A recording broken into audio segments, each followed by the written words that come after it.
You're listening to the Experiencing God Day by Day podcast, brought to you by Blackaby Ministries International.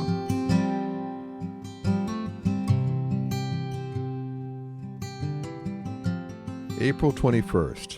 Beware of the Amalekites. Exodus 17, verse 16. He said, "Indeed, my hand is lifted up toward the Lord's throne. The Lord will be at war with Amalek from generation to generation." The Amalekites were the persistent and relentless enemies of the Israelites. When the Israelites sought to enter the Promised Land, the Amalekites stood in their way. Exodus 17, verses 8 to 16. Once the Israelites were in the Promised Land and seeking to enjoy what God had given them, the Amalekites joined the Midianites to torment the Hebrews in the days of Gideon. Judges 6, verse 3. It was an Amalekite who caused the downfall of King Saul. 1 Samuel 15, verse 9 and 28. The Amalekites continually sought to hinder the progress of God's people and to rob them of God's blessing. Thus God swore his enmity against them for eternity. As you move forward in your pilgrimage with the Lord, there will be Amalekites that will seek to distract and defeat you.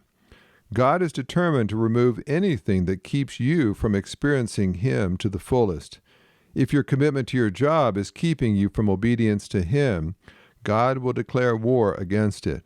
If a relationship, materialism, or a destructive activity is keeping you from obeying God's will, He will wage relentless war against it. There is nothing so precious to you that God will not be its avowed enemy if it keeps you from His will for your life. King Saul mistakenly thought he could associate with Amalekites and still fulfill the will of the Lord.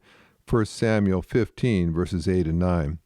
You may also be hesitant to rid yourself of that which causes you to compromise your obedience to God. Don't make the same mistake as King Saul. He did not take the Amalekites seriously enough, and it cost him dearly. This podcast is based on the book Experiencing God Day by Day by Henry and Richard Blackaby, published by B&H Publishing Group, music by Mark Brown.